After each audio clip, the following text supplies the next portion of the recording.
بنی اسرائیل میں ایک بدکار عورت تھی جو بہت بد کردار تھی۔ اللہ نے اس کو حسن و جمال خوب دیا تھا اور وہ بدکار بھی انتہا درجہ کی تھی۔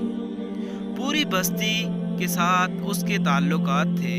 وہ اتنی مالدار ہو گئی کہ اس نے اپنے لیے بڑا محل بنا لیا تھا اور ایک تخت بنوایا اور وہ بن سنور کر ملکہ کی طرح تخت پر بیٹھتی تھی اور اس کے ساتھ غلط تعلق رکھنے والے پورے شہر کے امراء تھے۔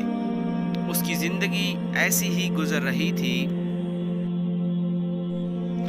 ایک مرتبہ کیا ہوا کہ وہ اپنے گھر کا دروازہ کھول کر تخت پر بیٹھی تھی۔ قریب کسی اور بستی کا نوجوان تھا جو بڑا نیک تھا اور عبادت گزار تھا۔ وہ ادھر سے گزرا اور گزرتے ہوئے اچانک جو اس کی نظر اٹھی تو اس بدکار عورت پر جا پڑی، اور اس بدکار عورت کی ایسی تصویر اس کے دل میں چھپی کہ وہ آگے تو چلا گیا مگر اس کا دھیان ادھر ہی بھٹک گیا۔ پھر وہ مراقبہ میں، ذکر میں، تسبیحات میں، تلاوت میں جب بیٹھتا تو اس کا دل ہی نہیں لگتا تھا۔ اس نے روزے بھی رکھے لیکن خیال نہ نکلا۔ اس نے اپنے آپ کو تکلیف بھی پہنچائی، کئی دن اپنے آپ کو بھوکا پیاسا بھی رکھا مگر اس کے دل سے خیال نہ نکلا۔ حتیٰ کہ ایک دن اس نے سوچا کہ جب اس خیال سے میری جان چھوٹتی ہی نہیں تو میں جاتا ہوں۔ چنانچہ اس کے پاس جو تھوڑا بہت سامان تھا وہ اس نے بیچا اور اس نے اتنے پیسے تیار کر لیے جتنے سے وہ بدکار عورت اپنے پاس آنے کی اجازت دیتی تھی۔ وہ اس بدکار عورت کے پاس آیا اور اس کو پیسے دے کر اس کے پاس چارپائی پر بیٹھ گیا۔ بات چیت کرنے لگا۔ اچانک بات چیت کے دوران اس کے دل میں یہ خیال آیا کہ میں نے نیکوکاری کے اتنے سال گزارے ہیں، آج میرے اللہ مجھے اس بدکار عورت کے ساتھ بیٹھے ہوئے بھی تو دیکھ رہے ہوں گے۔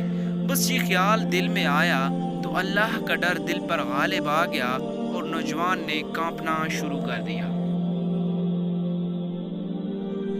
عورت اس سے پوچھتی ہے، تم کانپ کیوں رہے ہو؟ تمہارا چہرہ کیوں پیلا ہو گیا ہے؟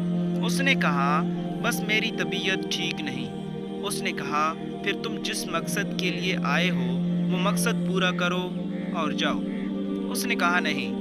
وہ بڑی حیران ہوئی کہ آج تک میں نے اپنی زندگی میں کوئی ایسا مرد نہیں دیکھا جو میرے قریب اس طرح چارپائی پر آ کر بیٹھے اور پھر برائی کیے بغیر چلا جائے۔ یہ نوجوان کیسا ہے؟ مگر نوجوان نے کہا، اچھا میں جاتا ہوں۔ اس نے کہا کہ تم کون ہو، کیا ہو؟ اس نے بتایا کہ میں اس نام کا بندہ ہوں اور فلانی بستی کا ہوں، اور میرے دل میں یہ خیال آ رہا ہے کہ میں نے اتنی عمر مصلی پر بیٹھ کر گزار دی، آج میرا اللہ مجھے تیرے ساتھ بیٹھے ہوئے بھی تو دیکھ رہا ہے۔ بس اس کے بعد اس نوجوان کی آنکھوں میں سے آنسو آ گئے اور وہ چل پڑا۔ اب وہ چلا تو اس عورت کو جو تھوڑی دیر کی صحبت ہو گئی اس کی برکت اس کو مل گئی۔ چنانچہ عورت کے دل میں خیال آیا کہ یہ کنوارا نوجوان اتنا اللہ سے ڈرتا ہے جبکہ اس نے گناہ بھی نہیں کیا، اور میں تو سارا دن اور ساری رات گناہوں کا مرتکب ہونے والی ہوں، میں تو خدا سے ڈرتی ہی نہیں۔ اس کے دل میں شرمندگی پیدا ہوئی، ندامت ہونے لگی کہ کروں تو کیا کروں۔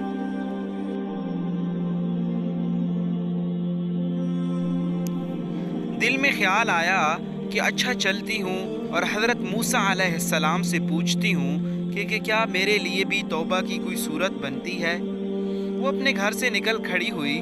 اب اس کو بستی کا ایک بندہ پہچانتا تھا، وہ ایسی نامی گرامی چیز تھی۔ وہ چلی اور جا کر حضرت موسیٰ علیہ السلام کو جو دیکھا تو وہ اس وقت بنی اسرائیل کے لوگوں کو نصیحت فرما رہے تھے۔ اس نے کسی آدمی کے ذریعے پیغام بھیجا کہ حضرت موسیٰ علیہ السلام سے جا کر کہو کہ میں آپ سے ملنا چاہتی ہوں۔ اب جس کو پیغام دیا وہ بے وقوف تھا۔ کچھ پیغام پہنچانے والے بھی تو بے وقوف ہوتے ہیں۔ جس کو ڈھنگ ہی نہیں آتا پیغام پہنچانے کا۔ اس خدا کے بندے نے سیدھا جا کر سب کے سامنے کہہ دیا کہ حضرت آپ سے فلاں عورت ملنے آئی ہے۔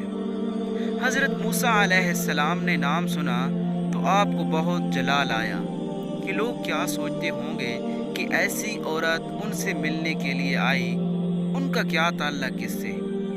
حضرت موسیٰ علیہ السلام نے غصے میں کہہ دیا کہ اس سے کہو چلی جائے، میں اس سے نہیں ملنا چاہتا۔ اس بے وقوف نے آ کر کہا کہ میں نے بات کہی تو حضرت موسیٰ علیہ السلام بڑے ناراض ہوئے، وہ تو بڑے خفا ہوئے تم سے۔ وہ ڈر گئی، اس نے کہا میری بدکاریاں ایسی ہیں کہ اللہ مجھ سے پہلے ناراض تھا اور اب اللہ کا نبی بھی مجھ سے بات نہیں کرنا چاہتا، میرے لیے تو اب دنیا میں ٹھکانہ کوئی نہیں ہے۔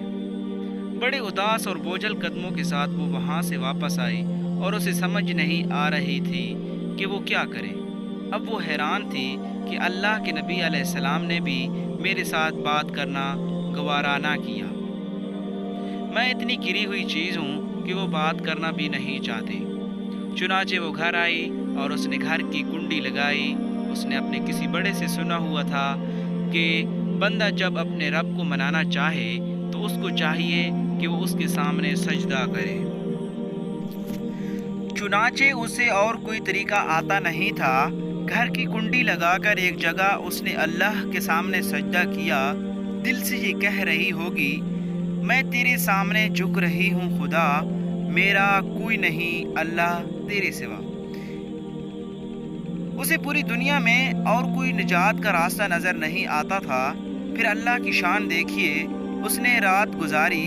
اگلے دن اس کے دل میں خیال آیا کہ میں عورت ذات ہوں، اکیلی مقام میں رہتی ہوں، ایک میری خادمہ ہے، تو میں اگر نیت کر بھی لوں تو جتنے لوگوں نے میرے ساتھ بدکاریاں کی ہیں وہ تو مجھے اس میں نہیں رہنے دیں گے، تو بہتر یہ ہے کہ میں اس جگہ کو چھوڑ کر چلی جاؤں۔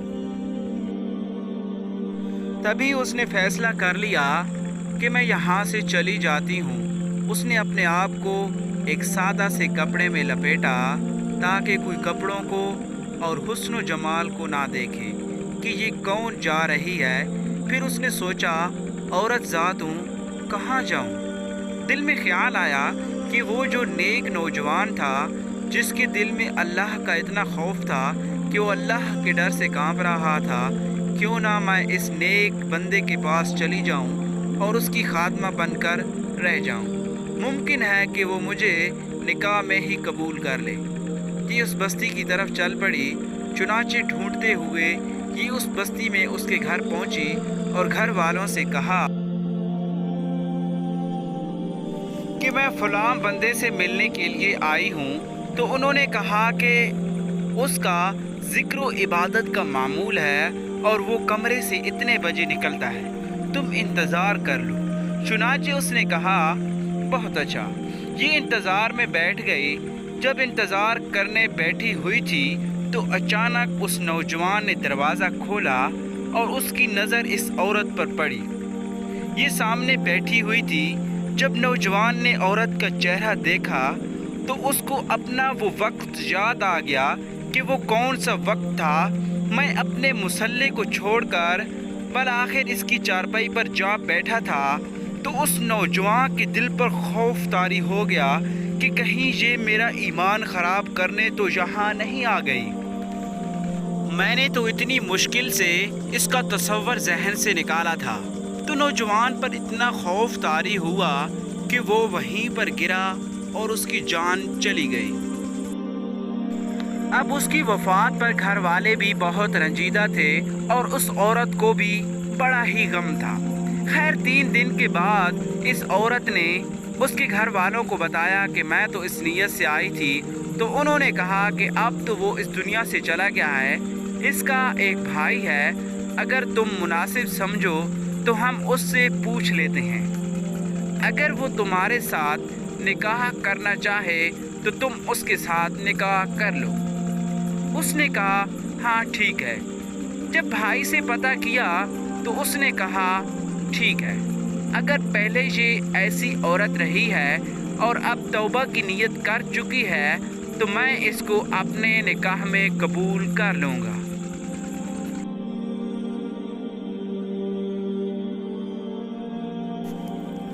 چنانچہ اس عورت کا اس کے بھائی کے ساتھ نکاح ہوا، اور اس عورت کو اللہ تعالیٰ نے 7 بیٹے عطا فرمائے، اور وہ 7 بیٹے بنی اسرائیل کے اولیاء میں سے گزرے۔ ایسی بدکار عورت بھی اگر توبہ کرتی ہے تو اللہ تعالیٰ اسے 7 ولیوں کی ماں بنا دیتے ہیں۔ وہ مولا کتنا کریم ہے۔ آئیں ہم سب بھی اللہ کے حضور سر بسجود ہو کر اس غفور الرحیم ذات سے معافی مانگیں اور پکی توبہ کر لیں۔ کہیں ایسا نہ ہو کہ توبہ کرنے سے پہلے ہمیں موت دبوچ لے اور توبہ کرنے کی مہلت بھی نہ ملے۔ والسلام۔